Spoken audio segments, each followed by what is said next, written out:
When you think about history, what comes to mind? A bunch of dates? Famous names?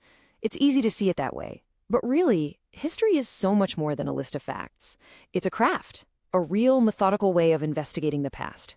So today, we're going to open up the historian's toolkit and see exactly how they piece together the incredible story of our world. And that leads to the big question, right?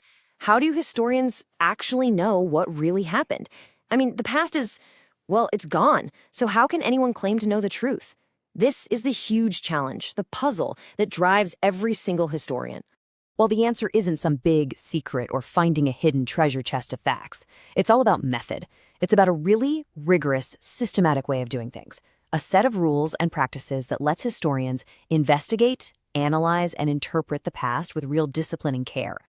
All right, let's jump in. Here's what we've got on the agenda. We'll kick things off by figuring out what historical research even is. Then we'll look at the main ways historians tackle their work. We'll get into the nitty-gritty of historical sources and, super importantly, how we know they're credible. We'll even check out some advanced tools and then wrap up by talking about why all of this matters so much.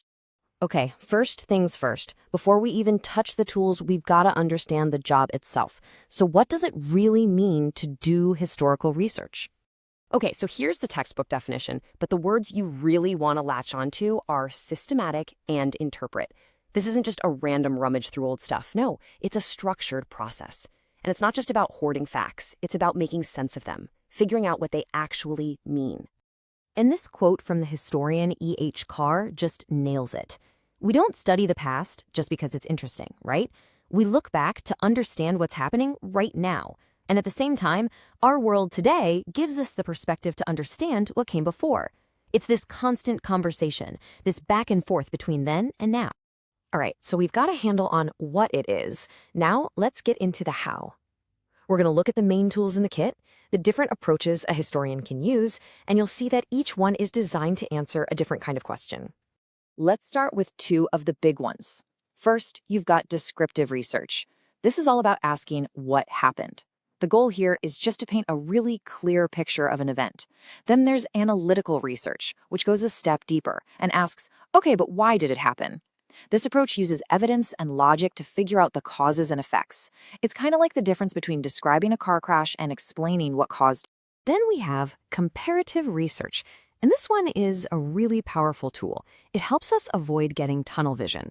You take two different things, like, say, the American and French revolutions, and put them side by side. When you do that, you start to see all these interesting patterns, what was similar, what was different, and you get a much better feel for the bigger picture. Now, this next one, interpretive research, is where we really get into the human side of things. It's not just about the what, but the so what. What did these events actually mean to the people who were there? The whole idea is that our world is shaped by our experiences, right? So to really get history, you have to try, as best you can, to see the world through their eyes. Okay, so to make that a bit more concrete, check out the action research cycle. This is a super dynamic process. Imagine a researcher actually working within a community to solve a problem. They start by diagnosing the issue, then they plan an action, they do it, they evaluate if it worked, and then, this is key, they learn from the whole experience. It's a really cool way to see historical theories get put to the test in the real world. So we've got our approaches, we've got our tools, but what are we actually working with? Well, all history is built on one thing: sources. These are the raw materials, the building blocks that historians use to construct a story. And right off the bat, you have to know the difference between primary and secondary sources. This is absolutely crucial. Primary sources are the first-hand accounts, the raw evidence from the time period you're studying. Think of them as the raw ingredients. Secondary sources, those are works that analyze and interpret those primary sources. They're like a cookbook that tells you what to do with the ingredients. So, what are we talking about with primary sources? Things like diaries, letters, official government records, or it could be someone's spoken testimony, a photograph, artwork, even physical things like tools, clothing, or buildings. These are the direct echoes from the past. Secondary sources, on the other hand, are probably what you're more used to seeing. We're talking textbooks, academic articles, documentaries, biographies, all that stuff. They are incredibly valuable, don't get me wrong, but they're always one step removed from the action, giving you an analysis of the primary evidence. Okay, so we found our sources. Great. But we can't just start using them. Just like a good chef checks if their ingredients are fresh, a historian has to do some serious quality control. I mean, how do we know if we can actually trust what we're looking at? And that question right there, that's what separates real historical work from just telling a good story. You can never just take a source at face value. You have to put it under the microscope, evaluate it critically. And this whole process has a name: source criticism. Think of this as the historian's detective checklist for every piece of evidence. You've got to ask, who made this? Why did they make it? Who are they making it for? And the big one, is it possible somebody messed with this record over the years? This is the real nuts and bolts detective work of being a historian. And that detective work brings us to two really important ideas. First up is reliability. This is all about consistency. Is this source dependable? Is it trustworthy? Is it even authentic? Can we rely on it?